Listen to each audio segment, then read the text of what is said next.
So for this, I'm gonna use, holy fuck, camera. That wind was really almost the end of this channel. Happy Wednesday. Hope you're having at least an average week. Today we're gonna learn together how to light a nighttime car interior, which I will show you the final product of right now.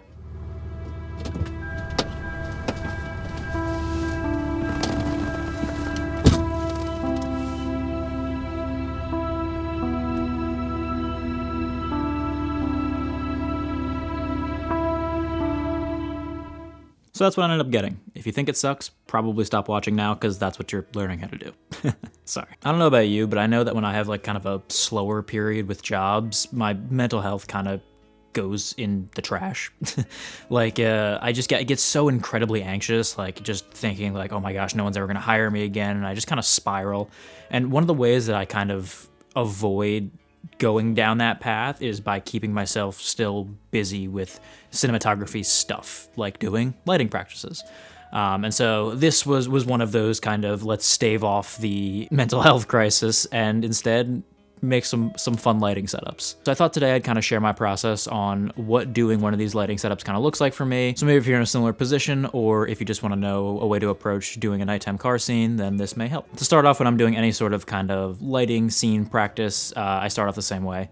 Go straight to shot deck and look for some sort of like inspiration stills of kind of something in the general realm of what I am trying to shoot. So by finding some stills on shot deck or a website like FrameSet, it gives me a nice blueprint of kind of where to start and what like looks good blanket across the board. After looking through for a while of different nighttime car shots, which there are thousands of them on shot deck, what I ended up being really drawn to were the shots where the camera was in the back seat, kind of looking over the shoulder of our character, also known as a French over, I believe. I really like this over kind of other angles in a car because cars are kind of really hard to get a lot of depth in because they're, you know, small little boxes.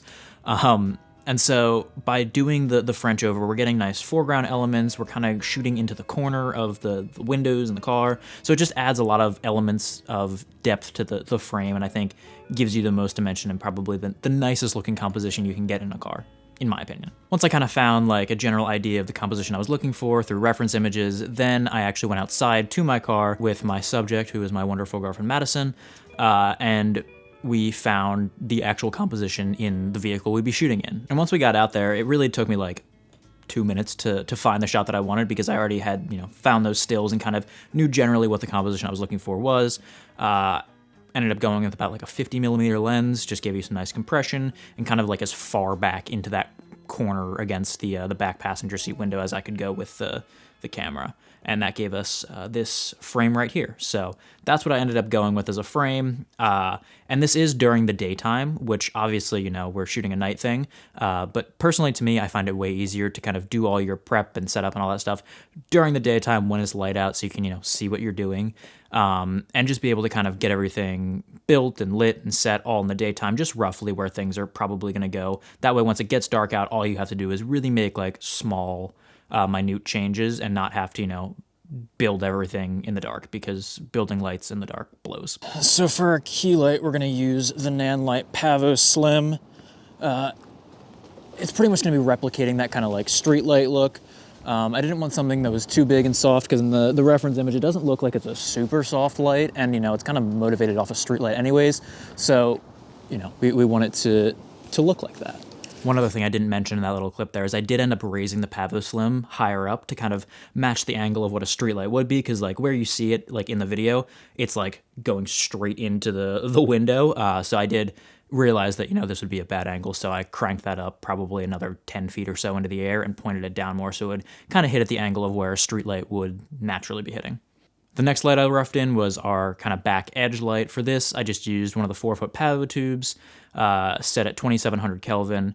Just put that at like the back left edge of the car, kind of coming off from the house, motivated off of what like a house light would be kind of giving off. And this light would just be kind of to separate the person from the seat in the car. After the back edge, the final light that I set up was another Pavo tube, this one with a pool noodle on it because I wanted it to be really soft, just pretty much right in front of the car at a shorter height than our like street lamp key, because I figured that the angle that the street lamp key was coming from, it wouldn't really be shaping our Talon's face as much as I would like it to.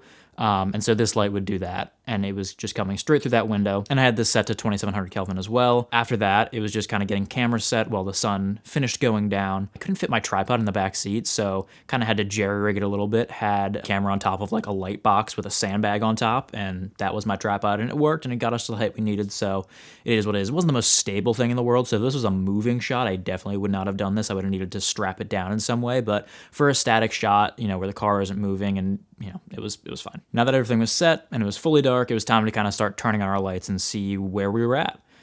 So this is the starting frame, pretty much with no lights on. It is fully pitch black because it is pitch black out. There's a little bit of light hitting her hand from some neighbor's street light a little bit, but that was a motion sensor, so it turned off by the time we started shooting, so it was fine. And then we turned on our key light. When this turned on, I was actually pleasantly surprised with how good it was looking just right off the bat. Like I thought, it wasn't doing too much to shape her face, but it was giving a really, really nice just ambience to the scene and really, really nice specular highlights across her hands, the steering wheel, little bits of the car, and just giving us a good base level to play with. And so I didn't end up changing the positioning or power at all. It was at 2700 Kelvin at 30% power, and that's where it stayed. So next up, we turned on the tube light to kind of see where we were at with our wrap from our key light. When we popped that on, I was pleasantly surprised that it looked really nice straight off the bat. I really liked just how it was kind of etching her out from the background, giving her a really nice eye light, and also it felt like it was blending in with that street light. Like it didn't feel like it was, you know, another source, or if it was like too different in quality.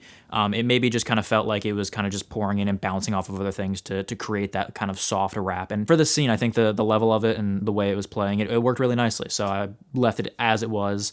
It was at 9%, 2700 Kelvin, and that's what we rocked with there.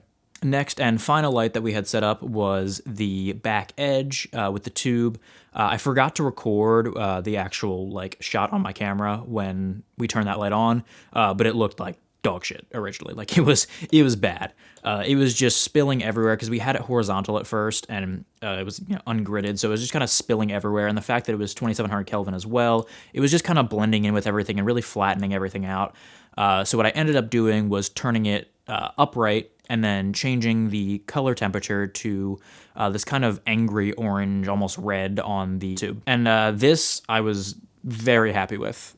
This is worlds better than where it was. It now has some direction to it, and it also is giving us really good color separation. Like, it still feels like it's in the same palette, but it's like moved over enough that it's really helping to give us good separation even in these low light levels. And I think we had that tube at about, again, like 9 or 10%. So those were all the lights that I thought we were gonna add, but once I had those all in, I was kind of looking at the image and I was like, I feel like there's something else we could add in here. Like it's just like, I wanted it to be a you know, high contrast image, but it still felt like the shadows felt like they were just a little bit too down, especially in her like hair and cheek area between the hair light and the key light. And so I just wanted to add like a little breath of life into those shadows. And to do that, I took actually I think I have it right here.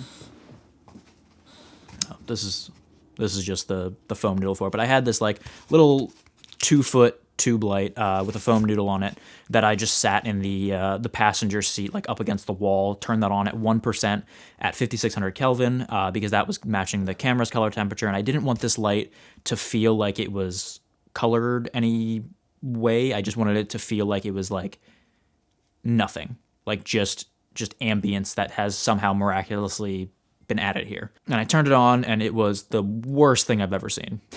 Like, it looked so bad.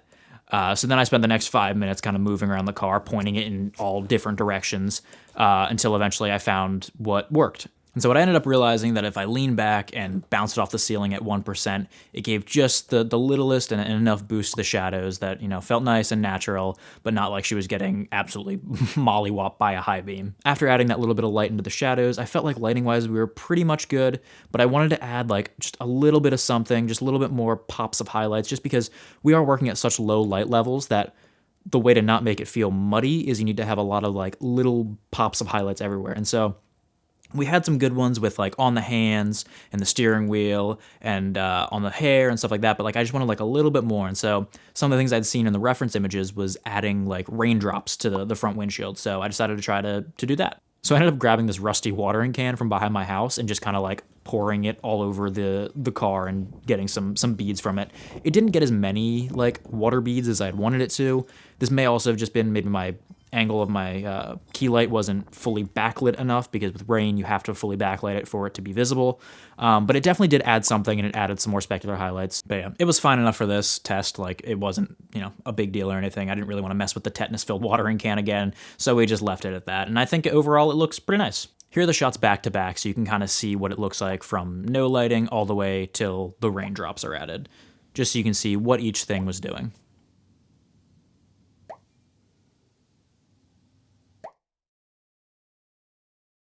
And then here's the full shot one more time, just so you can see it as it kind of moves.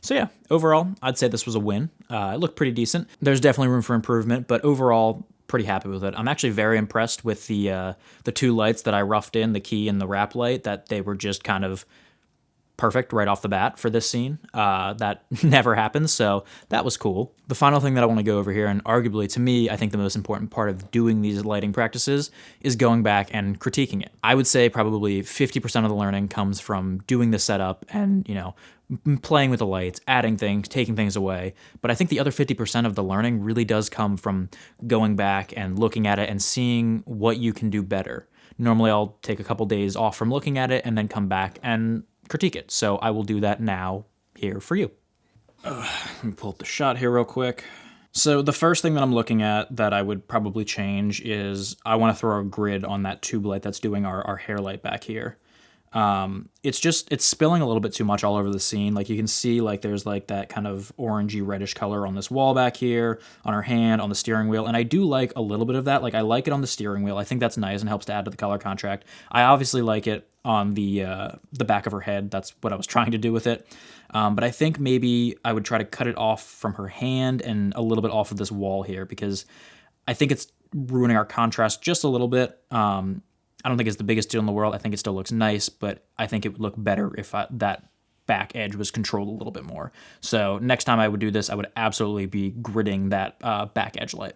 The second thing that I would probably change is I really would want more water droplets on our window here and maybe on this window over here. Because I really want some more specular highlights. Like, it's nice that we have, like, we definitely have some right here, but I really want like a lot more of them, and I think it'll help it to kind of just pop everything out a little bit more. And then finally, I think the one other thing that I would maybe try to do is maybe throw like some light on these trees back here.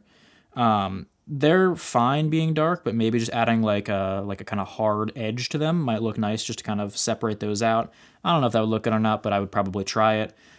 Or I may also try like putting some like B7C bulbs just kind of like on stands far out in this yard here where you couldn't see the stands, just so we get some more of these like little highlights that are here and here, because those were just naturally there and I think those look nice. But if we just had a couple more of those out in this window area, I think it might make it look more interesting, just because we are kind of looking into a void of nothingness here.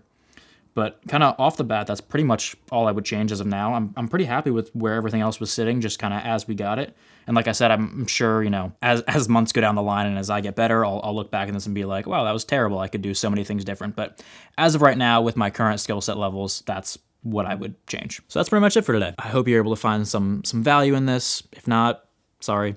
I also just real quick want to say, thank you so much for watching. Last week, this channel kind of hit its first milestone and it passed 1,000 subscribers. And that's pretty crazy.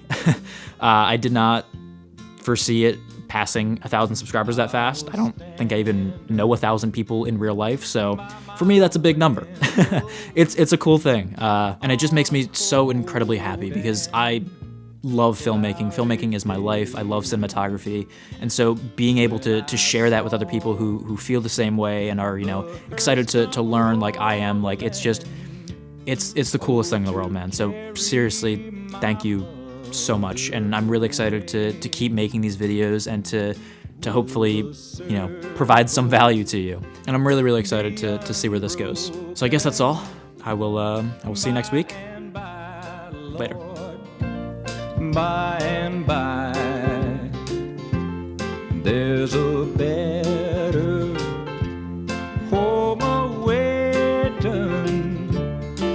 in the